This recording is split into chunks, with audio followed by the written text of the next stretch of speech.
आप देख रहे हैं केमिस्ट्री विद कामरान। आज के लेक्चर में हम एक और मल्टीपल चॉइस क्वेश्चन को डील करेंगे।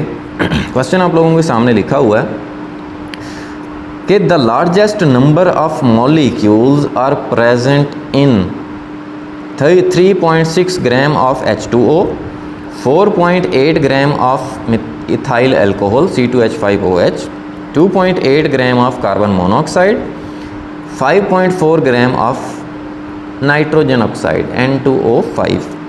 अब यहाँ पर आप देखें कि आपसे वो पूछ रहा है नंबर ऑफ मॉलिक्यूल्स, ठीक है, और आपको उसने प्रोवाइड कर दिए मैसेज। तो देखें class 9 chapter number 1 fundamentals of chemistry में आपने मोल्स के दो फार्मूलाज पढ़े थे। एक आपने ये फार्मूला पढ़ा था मोल का कि जी mass divided by molar mass, और दूसरा फार्मूला क्या पढ़ा था आपने कि number of particles divided by Avogadro's number, ठीक है। अब ये पार्टिकल क्या होते हैं? पार्टिकल एटम्स भी हो सकते हैं, मॉलिक्यूल्स भी हो सकते हैं, आयंस भी हो सकते हैं, फार्मूला यूनिट्स भी हो सकते हैं, ठीक है। अब बात वो क्वेश्चन में कर रहा है नंबर ऑफ मॉलिक्यूल्स की, ठीक है, और आपको प्रोवाइड कर दिए उसने मैसेज, जबकि मोल इक्वल होता है number of molecules divided by Avogadro number, ठीक है। सो नंबर ऑफ मॉलिक्यूल्स को आप रिलेट करते हैं मोल्स के साथ, सही है। सो यहाँ पर आपने बेसिकली कैलकुलेट कर लेने हैं सबसे पहले मोल्स, क्योंकि मैसेज आपको गिवन है, ठीक है, और मोलर मैस आप क्या करोगे, ये जो फार्मूलाज आपको गिवन है इनमें मौजूद तमाम आइटम्स के मैसेज को आपने ऐड करना है सिंपली, तो वो आपके पास मोलर मैस आ जाएगा। तो 1 बाय 1 कर लेते हैं हम लोग। मोल्स ऑफ H2O कैलकुलेट करने हैं। मैस ऑफ H2O आपको प्रोवाइड कर दिया गया है 3.6, डिवाइड कर देना है उसको मोलर मैस से। एक ऑक्सीजन जिसका मैस 16 होता है, 2 हाइड्रोजन तो टोटल 2, तो 16 + 2 18। सो फाइनली आपके पास जो आंसर आता है वो 0.2 मोल्स आ गए। Similarly moles of ethyl alcohol C2H5OH, तमाम एटम्स के मैसेज आप ऐड कर दें।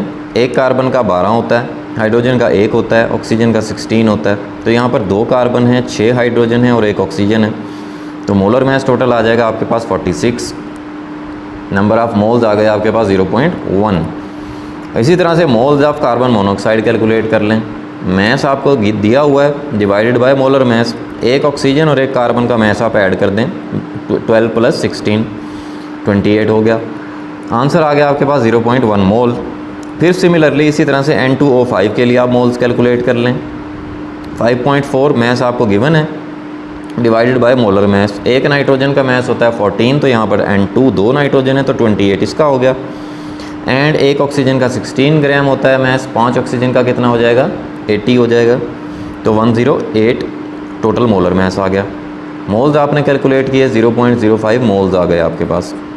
अब आप यहाँ पर देखें, जैसे अभी मैंने आपको बताया कि नंबर ऑफ़ मोल्स इक्वल होते हैं number of molecules divided by Avogadro number, लेकिन हमने क्योंकि यहाँ पर नंबर ऑफ़ मॉलिक्यूल्स कैलकुलेट करने हैं, तो नंबर ऑफ़ मॉलिक्यूल्स इक्वल हो जाएंगे number of moles multiply by Avogadro number.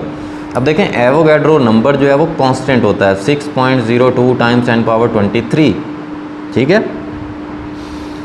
यहाँ पर आपने नंबर ऑफ़ मोल्स सब्स्टिट्यूट करने हैं।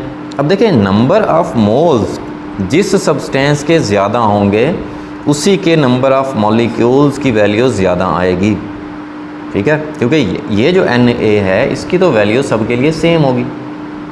तो यहाँ पर हमारे पास नंबर ऑफ़ मोल्स सबसे ज़्यादा आ रहे हैं वाटर के 0.2 मोल्स, ठीक है। तो फाइनली जो नंबर ऑफ़ मॉलिक्यूल सबसे ज़्यादा होंगे वो 3.6 ग्राम ऑफ H2O के होंगे। तो होपफुली आपको ये क्वेश्चन क्लियर हो गया होगा। फिर भी अगर आप लोगों के माइंड में कोई कन्फ्यूजन है, कोई भी क्वेश्चन है आपका, देन आप नीचे कमेंट सेक्शन में मुझसे पूछ सकते हैं। Thank you very much.